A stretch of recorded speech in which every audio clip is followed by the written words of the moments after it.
দেশের চালের বাজার অস্থির করে তুলছে কয়েকটি কর্পোরেট প্রতিষ্ঠান। এমন অভিযোগ কুষ্টিয়ার খাজানগরের মিলার ও ব্যবসায়ীদের।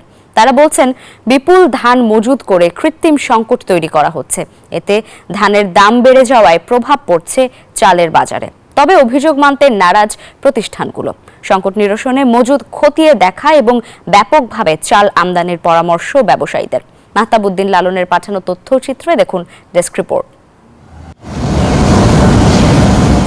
দেশের অন্যতম চাল উৎপাদনকারী কেন্দ্র কুষ্টিয়ার খাজানগর, যেখানে আছে প্রায় ৬০০ চালকল। চাল উৎপাদনে তাদের নির্ভর করতে হয় যশোর, নওগাঁ, বগুড়া সহ দেশের অন্যান্য জেলার ধানের বাজারের ওপর। যশোর ও নওগাঁর ধান চাষিরা বলছেন, ধানের বাজার ঊর্ধ্বমুখী হলেও কৃষকদের ঘরে এখন ধান নেই। বাজার থেকে ধান সংগ্রহ করে মজুত করছে বড় বড় কয়েকটি কর্পোরেট প্রতিষ্ঠান। আমরা তো কৃষক, সিজনের সময় আমরা দাম সঠিক পাচ্ছি না।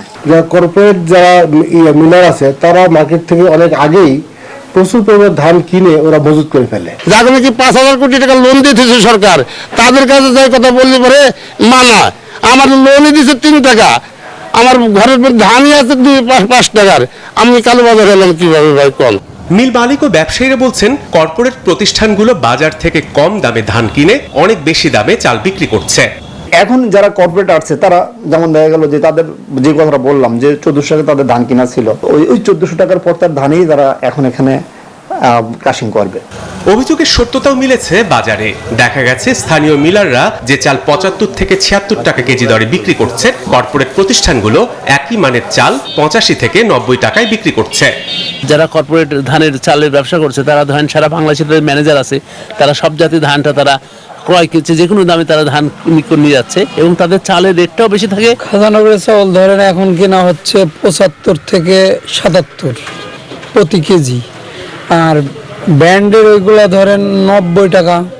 খুচরা ব্যবসায়ীরা দাম নিয়ন্ত্রণে জোর দিলেন চাল আমদানির ওপর। বাইরের দেশ থেকে প্রচুর আমদানি করতে হবে, প্রচুর আমদানি করলে পরে যে কোনো জিনিসের যদি আমদানি বেশি থাকে অটোমেটিকই দাম কমে যায়। ওই দেশের থেকে যখন আমদানি হচ্ছে, ওই দেশের চাউলের দাম এই দেশের চাউলের থেকে মিনিমাম ৫-৬ টাকা কমে নিয়ে আসতে হবে, তাহলে আমাদের দেশের চালের দাম কিছুটা কমবে। এদিকে অভিযোগ অস্বীকার করছে কর্পোরেট প্রতিষ্ঠানগুলো।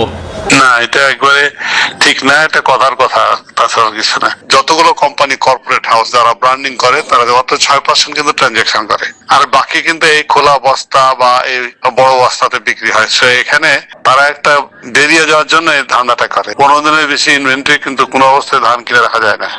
মিলার, আড়তদার আর খুচরা ব্যবসায়ীরা বলছেন, কর্পোরেট প্রতিষ্ঠানগুলোতে ধান চালের কতটা মজুদ আছে তা নিরূপণ করে ব্যবস্থা নিতে হবে। Desk report, news 24।